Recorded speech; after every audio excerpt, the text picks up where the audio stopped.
Kita akan membahas sebuah tema yang sangat agung, tema yang menjadi harapan bagi semua orang yang beramal dan tujuan bagi orang yang beramal, yaitu meraih surga di bulan Ramadan. Karena siapapun hamba ketika dia beribadah kepada Allah Subhanahu wa taala, harapan terbesarnya adalah dia bisa mendapatkan kebahagiaan kelak di kehidupan yang kedua. Sebab kita meyakini hidup tidak sekali, akan ada kehidupan yang kedua, kehidupan yang isinya hisab dan tidak ada amal, dan penentunya hanya ada dua kemungkinan, antara masuk surga atau dia diadab di neraka, waliyadzubillah. Sebelumnya kita akan memberikan sebuah pengantar berkaitan dengan akidah yang dipahami oleh kaum muslimin, dan ini merupakan akidah Ahlus Sunnah sebelum dikotori oleh berbagai macam keyakinan orang-orang yang punya pemikiran menyimpang, terutama pemikiran sufi. Jadi perlu kita tahu bahwa bagian dari ikhlas ketika beramal adalah mengharapkan apa yang dijanjikan oleh Allah. Kami ulang, bagian dari ikhlas ketika beramal adalah mengharapkan apa yang dijanjikan oleh Allah Subhanahu wa taala. Apa yang dijanjikan oleh Allah? Yang dijanjikan oleh Allah ketika di akhirat adalah kenikmatan di surga.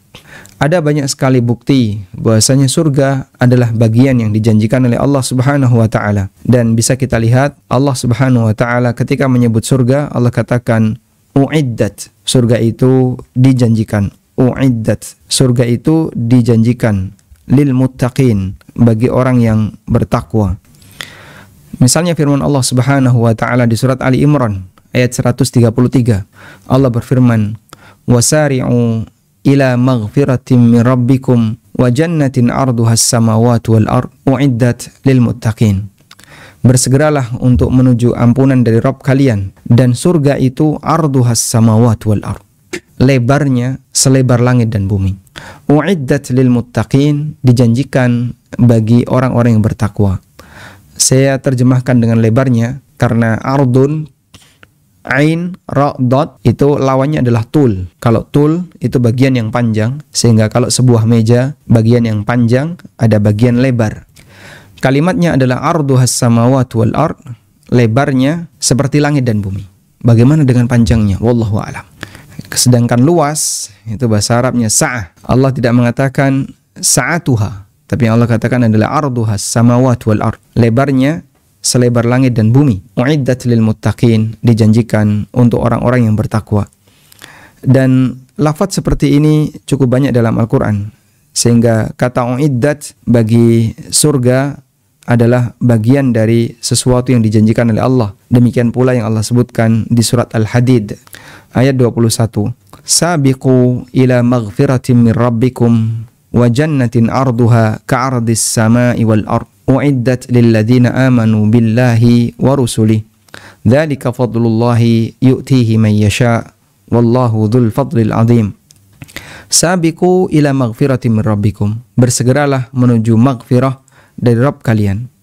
Wa jannatin arduha ka'ardis sama'i wal ard, dan surga itu lebarnya seperti lebarnya langit dan bumi. Uiddat lilladzina amanu billahi wa rasulih, dijanjikan kepada orang yang beriman kepada Allah dan Rasulnya. Baik, semua ini menunjukkan bahwasanya surga adalah janji Allah, dan Allah Subhanahu wa taala ketika menjanjikan sesuatu, bagian dari iman kita kepada janji Allah adalah membenarkan janji itu, dan bagian dari bentuk membenarkan janji itu adalah menjadikannya sebagai harapan. Dengan kata lain, maka orang yang beramal dengan tujuan untuk mengharapkan surga adalah bagian dari konsekuensi iman mereka kepada janji Allah Subhanahu wa taala.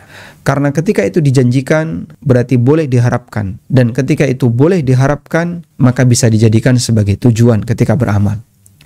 Sehingga kalau ada pertanyaan, bolehkah beramal untuk surga? Jawabannya, itulah ikhlas. Itulah ikhlas. Sehingga bagian dari bentuk ikhlas ketika beramal adalah mengharapkan surga ketika beramal, ketika melakukan ketaatan kepada Allah Subhanahu wa ta'ala.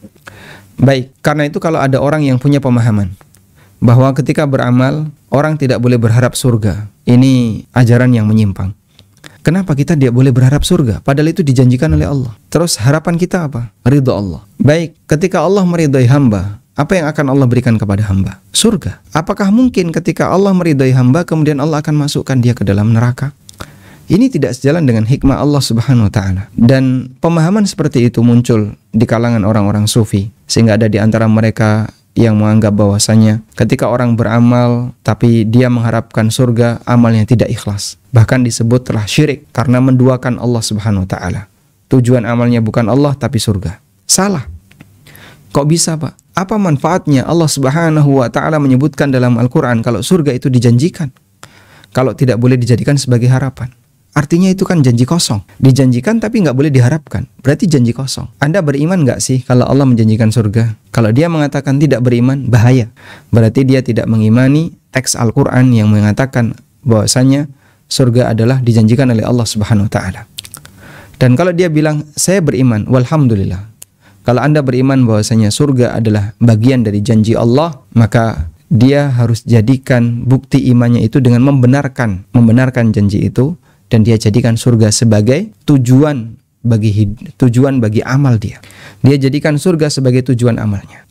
Ketika dia menjadikan surga sebagai tujuan amalnya, maka dia jadikan itu sebagai harapan ketika dia berbuat taat kepada Allah Subhanahu wa taala. Seperti inikah yang disebut syirik? Bagaimana mungkin itu disebut syirik? Karena kita mengharapkan balasan dari Allah, kok bisa disebut syirik? Mereka mengatakan beramal harus mengharapkan ridha Allah.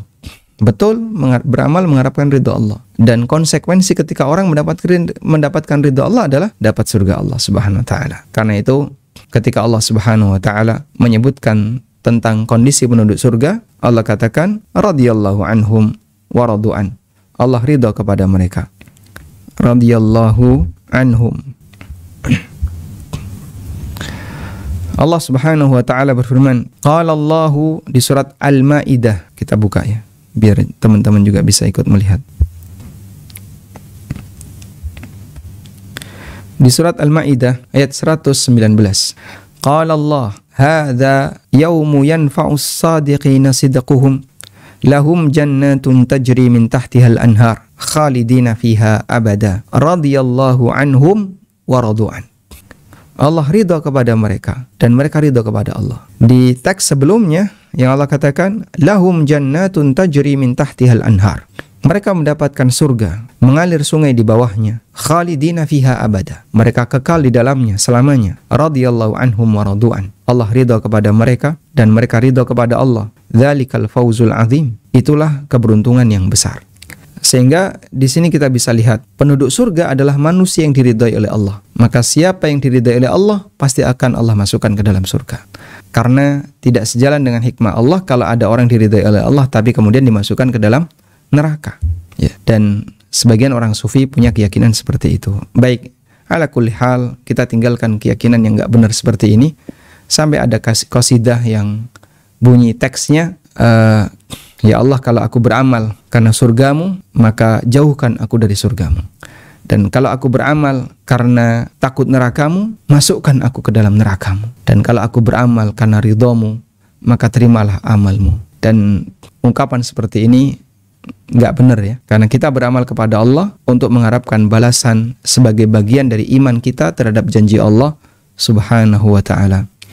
Atau kalimat yang sering diucapkan oleh masyarakat, ilahi lastu lil firdausi ahla wala aqwa alan naril jahimi fahabli taubatan. Ya, gimana lanjutannya? Fahabli taubatan. Ya Allah, aku tidak layak untuk menjadi penduduk surga. Wala aqwa alan naril jahimi. Tapi aku tidak kuat untuk masuk ke dalam neraka jahim. Fahabli taubatan waghfir dzunubi. Karena itu, terimalah taubat dariku. Waghfir dzunubi, dan ampunilah dosa-dosaku. Fa innaka antal ghafurur rahim. Karena sesungguhnya engkau adalah zat yang maha pengampun lagi maha penyayang. Kasidah ini sangat ma'ruf. Dan kalau itu dipahami sebagaimana tadi ya, bahwa orang ketika beramal tidak boleh mengharapkan surga, ini pemahaman yang tidak benar, pemahaman yang menyimpang. Karena bagian dari pembenaran kita terhadap janji Allah Subhanahu wa ta'ala adalah menjadikan janji itu sebagai harapan. Selanjutnya, dalam kalimat doa yang kita ucapkan setiap pagi dan sore, yaitu kita membaca Sayyidul Istighfar. Dalam Sayyidul Istighfar, yang ini adalah kalimat istighfar riwayat Bukhari Muslim. Di situ ada kalimat wa ana ala ahdika wa wa'dika mastata'tu. Dan aku selalu berada dalam komitmen perjanjian denganmu, wa wa'dika, dan keyakinan dengan janjimu. Ahdun itu perjanjian untuk taat. Perjanjian untuk taat. Wa'dun adalah janji balasan. Maka kita mengatakan ikrar dalam kalimat Sayyidul Istighfar bahwa aku tetap komitmen dengan perjanjian untuk taat kepadamu dan tetap yakin dengan janji balasan darimu, mastata'tu, semampu aku. Dan membangun komitmen ini kita ucapkan ketika kita mengikrarkan Sayyidul Istighfar. Baik, sekarang kita lanjutkan. Dari sini kita bisa memahami bahwasanya ketika seorang hamba dia mengharapkan amalnya untuk mendapatkan janji Allah Subhanahu wa taala, itu bagian dari konsekuensi iman kepada Allah. Iman kepada Allah adalah beriman kepada janji Allah. Baik. Sekarang coba kita lihat khutbahnya iblis. Innallaha wa'adakum wa'dal haqqi wa wa'adtukum fa akhlaftukum. Ini adalah khutbahnya iblis yang diceritakan oleh Allah Subhanahu wa taala di surat Ibrahim ayat 22. Wa qala asy-syaitanu lamma qudiyal amru. Setan berkhutbah ketika semua urusan telah selesai. Ahlu surga masuk ke surga, ahlul jannah masuk ke jannah, ahlun nar masuk ke neraka. Penduduk surga masuk surga, penduduk neraka telah masuk neraka. Sudah selesai. Maka kemudian setan berkhutbah. Sebagaimana kata Hasan Al-Basri, ini diucapkan oleh setan, diucapkan oleh iblis di atas mimbar dari api. Khataba syaitan, khataba iblis ala mimbarin minnar. Iblis berkhutbah di atas mimbar dari api. Wa qala syaitan lamma qudiyal amru. Ketika seluruh ketetapan telah usai, dia mengatakan, innallaha wa'adakum wa'dal haqqi wa wa'adtukum fa akhlaftukum. Sesungguhnya Allah Ta'ala memberikan janji kepada kalian dengan janji yang benar. Wa wa'adtukum fa akhlaftukum. Dan aku memberikan janji kepada kalian, tapi aku belenjani janji itu. Aku tidak menepati janji itu. Baik. Sehingga di sini kita lihat bagian dari iman kepada Allah adalah mengimani janji Allah Subhanahu wa taala. Dan ucapan penduduk neraka itu benar karena dia menyampaikan realita yang telah dia saksikan pada hari kiamat. Baik. Selanjutnya berkaitan dengan surga dan bulan Ramadan. Surga dan kaitannya dengan bulan Ramadan. Disebutkan dalam hadis yang sahih, Nabi SAW pernah bersabda, hadis dari Abu Hurairah radhiyallahu anhu, Rasulullah SAW bersabda, "Idza dakhala Ramadan," apabila masuk Ramadan, "futihat abwabul jannah," maka pintu-pintu surga akan dibuka. "Wa ghulliqat abwabu jahannam," dan pintu-pintu neraka jahannam akan ditutup. "Wa sulsilatis syayatin," dan setan dibelenggu. Hadis sahih riwayat Bukhari. Dan juga diriwayatkan oleh Muslim sehingga dia hadis yang muttafaqun alaih. Baik. Dalam hadis ini Allah Subhanahu wa taala memberikan kelebihan untuk bulan Ramadan yang itu tidak ada pada bulan-bulan yang lain. Di antara kelebihannya adalah Allah jadikan bulan ini sebagai bulan diturunkannya Al-Qur'an. Sebagaimana yang Allah firmankan dalam Al-Qur'an, "Syahrul Ramadan alladzi unzila fihi Al-Qur'an." Bulan Ramadan itulah bulan di mana Al-Qur'an diturunkan. Sehingga Allah jadikan bulan ini bulan yang istimewa. Al-Qur'an Allah turunkan di bulan itu. Kemudian Allah jadikan bulan ini sebagai bulan puasa wajib yang merupakan rukun Islam. Karena tidak ada puasa yang menjadi rukun Islam selain puasa Ramadan. Sebagaimana yang disebutkan dalam hadis tentang rukun Islam. Bunyal Islamu ala khamsin. Islam dibangun di atas 5 tiang. Lalu Nabi SAW menyebutkan wasaumu Ramadan. Di antara rukun Islam itu adalah puasa Ramadan. Kemudian bulan Ramadan juga dijadikan oleh Allah sebagai musim untuk beramal. Sehingga manusia mendapatkan motivasi yang besar untuk rajin beramal sepanjang bulan Ramadan. Dan itu ditandai dengan banyaknya orang yang melakukan ketaatan. Wa fi hadzal hadits, maka dalam hadis ini yukhbirun nabiyyu sallallahu alaihi wasallam, Nabi SAW menyampaikan, annahu idza jaa syahrul Ramadan, ketika datang bulan Ramadan, futihat abwabul jannati haqiqatan. Pintu-pintu surga dibuka oleh Allah. Hakikatan, secara hakiki. Pintu surga dibuka oleh Allah secara hakiki. Berapa pintu surga yang dibuka? Semuanya. Berapa sih jumlah pintu surga? Jumlah pintu surga ada 8. Sebagaimana disebutkan dalam hadis yang sahih, futihat abwabul jannati tsamaniyah.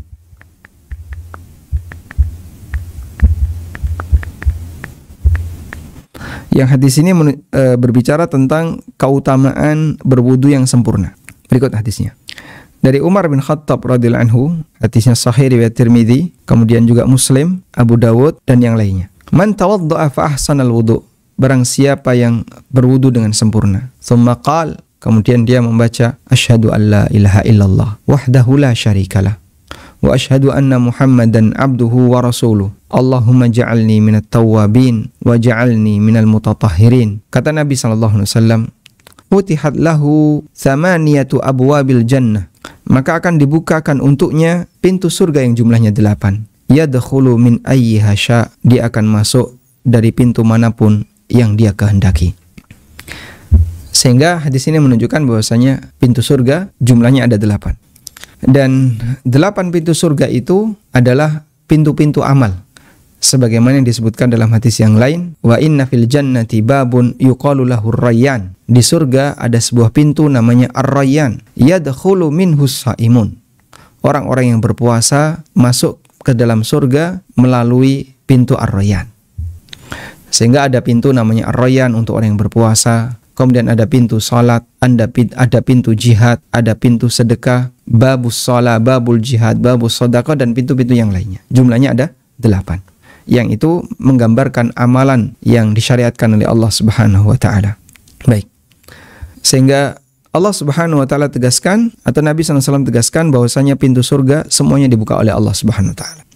Ta'dhiman li hadzal syarr wa takriman wa hassan lin-nasi 'alal iqbal. Dalam rangka untuk memuliakan bulan ini dan sebagai motivasi bagi manusia 'alal iqbal, untuk serius dalam melakukan ketaatan, untuk menghadap aneka ibadah wa amalil khair, dan aneka amal kebaikan.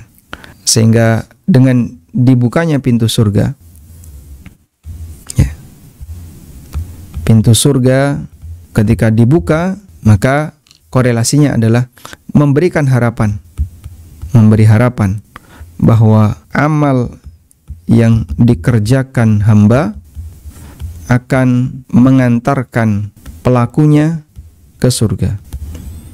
Pintu surga dibuka ketika bulan Ramadan, memberi harapan bahwa amal yang dikerjakan oleh hamba akan mengantarkan pelakunya menuju surga. Baik. Sehingga ini memberikan motivasi bagi siapapun untuk memperbanyak amal. Semoga amalmu diterima, Dan ketika amalmu diterima, berpeluang bagi kamu, amal itu akan mengantarkan dirimu menuju surga. Hikmah kenapa pintu surga dibuka oleh Allah Subhanahu wa taala di bulan Ramadan. Wa ghulliqat abwabu jahannam haqiqatan. Dan ditutup pintu-pintu jahannam secara hakiki. Pintu neraka betul-betul ditutup. Berapa pintu neraka? Pintu neraka jumlahnya ada 7. Allah Subhanahu wa taala berfirman, laha sab'atu abwabin likulli babin minhum juz'um maqsum. Di surat Al-Hijr ayat 44. Allah berfirman di ayat 43, wa inna jahannama lamau'iduhum ajma'in. Sesungguhnya jahannam adalah tempat bagi mereka semua, orang-orang kafir dan orang-orang yang munafik. Lalu Allah katakan, laha sab'atu abwab. Jahannam itu punya 7 pintu. Likulli babin minhum juz'um maqsum. Masing-masing pintu itu sudah ada bagiannya. Nah, sehingga Allah Subhanahu wa taala jadikan pintu jahannam, pintu neraka lebih sedikit dibandingkan pintu surga. Kemudian, fa inna dzalika ba'ithun ala tarkil fawahish wal bu'di 'anil ma'asi. Sehingga ini memberikan motivasi bagi hamba untuk meninggalkan perbuatan dosa dan menjauhi maksiat. Karena ketika pintu neraka itu ditutup, maka ada harapan bagi para hamba. Semoga dosa-dosamu tidak mengantarkan dirimu menuju neraka. Karena itu bertobatlah kepada Allah. Bertobatlah kepada Allah. Artinya, berpeluang besar taubat kamu di bulan Ramadan itu diterima. Sehingga dosamu tidak akan mengantarkanmu menuju neraka. Maka di sini pintu neraka ditutup, ya, memberikan harapan apa? Harapan agar dosa hamba diampuni. Karena itu perbesar, ya, perbesar semangat taubat agar taubatmu diterima, sehingga sering-seringnya bertobat. Yang masih berlumur dengan maksiat, dengan aneka perbuatan maksiat yang ada, ini kesempatan untuk mengubah diri Anda, untuk mengubah diri kita semuanya. Kapan lagi kita akan berubah kalau kita tidak menggunakan Ramadan sebagai bulan perubahan? Kapan lagi kita akan berubah kalau kita tidak menjadikan bulan yang istimewa ini sebagai tempat untuk berubah, berlatih untuk berubah? Saat ini waktunya. Sehingga mungkin di antara teman-teman ada yang belum terbiasa menutup aurat dengan berhijab. Ketika Ramadan dia mulai berhijab. Sekalian ayo berhijab dengan maksimal, tutupi aurat Anda dengan maksimal. Terasa berat. Kapan lagi Anda akan menggunakan kesempatan untuk berhijab kalau nggak bulan ini? Maka jika di bulan Ramadan orang tidak bisa jadi baik, di bulan yang lain lebih sulit untuk jadi baik. Ketika di bulan Ramadan orang tidak bisa dekat dengan Rabbnya, dengan syariatnya, maka di luar bulan Ramadan dia akan lebih sulit untuk lebih dekat kepada Allah. Karena di bulan ini ada banyak sekali motivasi bagi para hamba untuk menjadi baik. Sebagaimana motivasi itu dinyatakan dalam berita, motivasi itu juga terwujud dalam realita. Kalau Nabi SAW menyampaikan ini dalam bentuk berita, pintu surga dibuka, pintu neraka ditutup. Dan dalam realita di masyarakat, Masya Allah, orang-orang mukmin sebagai pelaksananya, begitu Ramadan tiba, mereka berlomba-lomba melakukan ketaatan. Mereka berlomba-lomba untuk beribadah kepada Allah Subhanahu wa Ta'ala. Dan aneka kajian digelar, aneka tausiah digelar, sehingga yang mungkin dalam waktu 1 tahun dia jarang hadir di majelis ilmu, Ramadan dia hadir ketika kajian berbuka puasa, dengan harapan nanti dapat buka gratis kalau mahasiswa, tapi terpaksa dia dengerin kajian. Atau ketika taraweh dia dengerin ceramah taraweh. Ada perubahan, walhamdulillah. Ketika ada perubahan, itulah kesempatan bagi dia untuk berubah. Maka jamaah yang kami hormati, kapan lagi kita akan berubah kalau kita tidak memanfaatkan Ramadan? Sehingga bagi sebagian yang masih merasa malas untuk ibadah, kapan lagi Anda bisa memaksa diri Anda untuk rajin kalau nggak di bulan Ramadan? Atau teman-teman yang mungkin masih merasa susah meninggalkan maksiat, kapan lagi Anda akan berubah untuk meninggalkan maksiat itu kalau nggak di bulan Ramadan? Manfaatkan bulan ini sebaik mungkin. Jadikan bulan ini sebagai bulan perubahan. Perubahan untuk jadi lebih rajin ibadah, dan perubahan untuk meninggalkan aneka perbuatan maksiat. Dan kita bisa lihat ya, begitu datang bulan Ramadan yang biasanya nggak pakai jilbab, mendekat ke jilbab. Begitu datang bulan Ramadan yang biasanya jauh dari masjid, sekarang mendekat ke masjid. Kaum muslimin pulang kembali ke tempatnya. Sehingga Ramadan menjadi bulan untuk berkumpul, menjadi bulan pertemuan ulang. Saya pernah sampaikan ini dalam salah satu forum kajian ya, rutin di masjid dekat rumah. Jadi begitu Ramadan, saya kan punya kajian subuh. Bapak Fulan datang, Bapak A, Bapak B, Bapak C datang. Padahal beliau ketika di luar Ramadan tidak pernah hadir. Dulu sempat rajin ke masjid, tiba-tiba ngilang. Pas Ramadan balik lagi datang ke masjid. Akhirnya kita sampaikan, alhamdulillah Allah jadikan bulan Ramadan sebagai bulan pertemuan. Sehingga dulu ketika di luar bulan Ramadan, kadang kita nyari, si A mana, si B mana kok nggak kelihatan, si C mana kok nggak kelihatan. Bulan Ramadan kelihatan semua. Terus kita kumpul bareng. Itulah bulan Allah mengembalikan kaum muslimin ke masjidnya. Allah kembalikan kaum muslimin kembali untuk taat kepadanya. Baik. Kemudian wasufidat wasulsilat asyayatin, dan setan dibelenggu. Setan dibelenggu fasyuddat bisalasil wa muni'at minal wusul ila bughyatiha. Dia dilarang untuk melakukan apa yang menjadi harapannya, yaitu ifsadul muslimin, merusak kaum muslimin, bil qadri alladhi kanat taf'aluhu fi ghairi Ramadan, yang itu biasanya mereka lakukan di luar Ramadan. Selanjutnya muncul pertanyaan, lalu kenapa masih ada orang yang berbuat maksiat di bulan Ramadan jika setan telah dibelenggu oleh Allah Subhanahu wa taala? Maka ada perbedaan pendapat di kalangan para ulama tentang hal ini, kita akan sebutkan.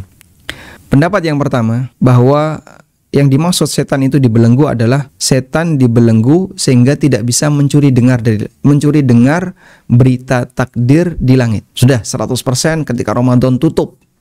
Karena pada waktu Ramadan Al-Quran diturunkan.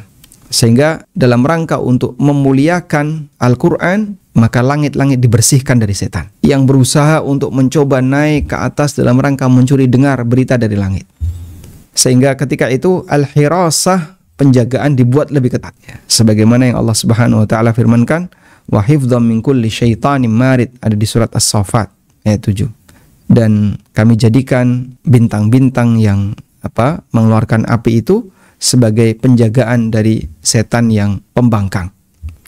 Fazidu tasalsul fi Ramadan mubalaghatan fil hifdzi. Lalu ditambahkan dengan dibelenggu, ya, dalam rangka untuk melakukan penjagaan yang lebih ketat sehingga mereka tidak naik ke langit. Ini pendapat yang pertama. Nah, kalau dengan pendapat ini, maka berarti setan ketika berada di bawah, dia masih bisa untuk menggoda meskipun dalam posisi dibelenggu. Nah, kemudian pendapat yang kedua mengatakan bahwa yang dibelenggu adalah maradatul jin, setan-setan pembangkang yang kelas besar, sedangkan yang kecil-kecil tetap dilepas. Sehingga manusia tidak digoda oleh setan kelas besar, tapi digoda oleh setan kelas kecil, dan itu pun masih banyak yang kalah dengan godaan setan kelas kecil. Lalu pendapat yang ketiga mengatakan bahwa setan dibelenggu, tapi dia masih bisa bicara, masih bisa ngomong, masih bisa nendang-nendang kakinya, meskipun bisa jadi tangannya tidak sebebas dulu.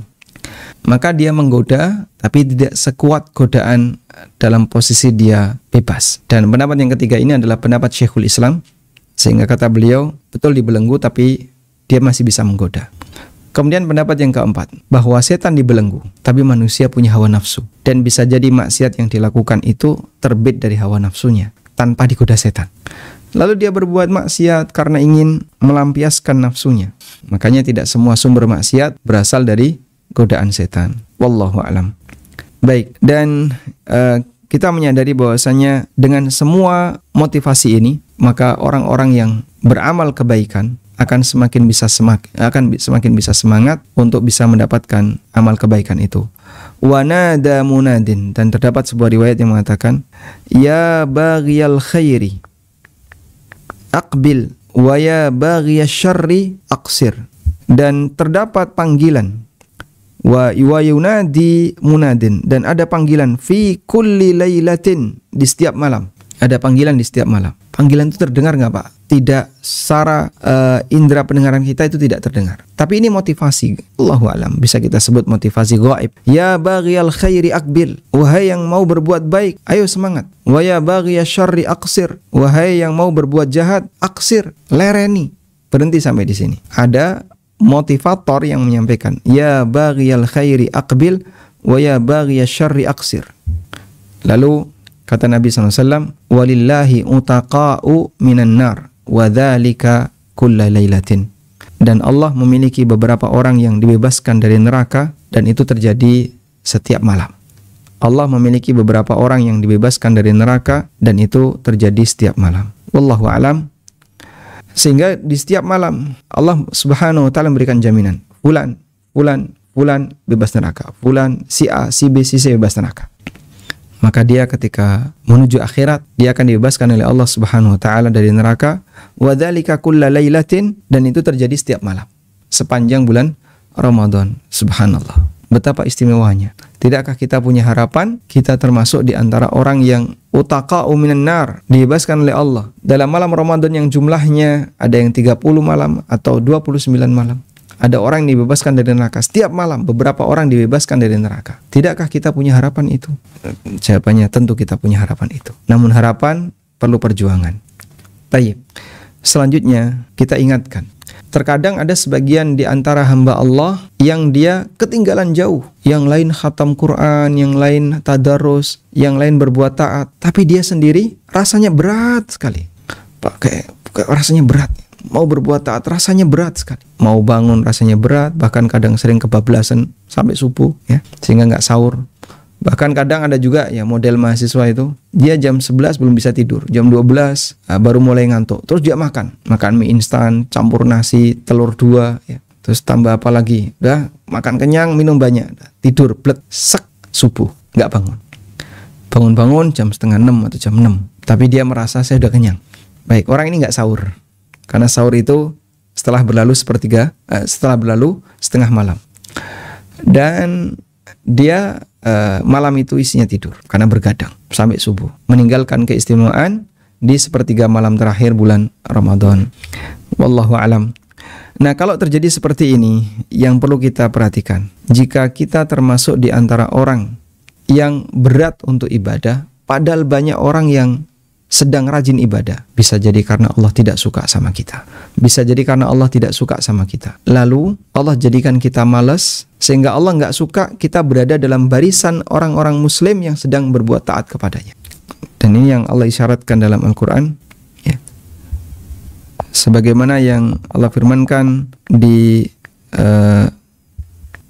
surat At-Taubah ayat 46, walau aradul khuruja la'addu lahu 'uddatan walakin karihallahum bi'athahum fathabbatahum wa qila qa'udu ma'al qa'idin. Kalau memang mereka serius mau perang, la'addu lahu 'uddah, seharusnya mereka persiapan, ya. Walakin karihallahum bi'athahum, tapi Allah nggak suka mereka itu keluar. Coba, Allah nggak suka mereka berangkat, Allah nggak suka. Fathabbatahum, sehingga mereka dibuat malas. Maka ada sebagian orang yang dia malas ketika beribadah. Bisa jadi tandai ini. Mungkin karena Allah nggak suka dengan saya, sehingga Allah tidak ngasih hidayah kepada saya untuk bisa beribadah membersamai orang-orang yang sedang beribadah. Pahami, jika itu terjadi pada diri kita, bisa jadi karena Allah nggak suka kita berada dalam barisan orang yang sedang taat kepadanya. Wa qila qa'udu ma'al qa'idin, dan dikatakan, silahkan kamu duduk saja bermalas-malasan. Kalau memang kamu nggak punya semangat, duduk saja bermalas-malasan. Dan sifat malas itu sifatnya siapa? Munafik. Ada dua kata pemalas dalam Al-Quran, dan dua-duanya milik orang munafik. Di surat An-Nisa ayat 142, innal munafiqina yukhadi'una Allah wa huwa khadi'uhum wa idza qamu ila sholati qamu kusala. Kalau mereka salat, kata Allah Ta'ala, mereka salat dengan malas-malasan. Kemudian di surat At-Taubah ayat 54, wala ya'tuna sholata illa wa hum kusala, dan tidaklah mereka salat kecuali mereka dalam posisi malas ketika salat. Wala yunfiquna illa wa hum karihun, dan kalau infak itu diiringi dengan kebencian, ketidaksukaan.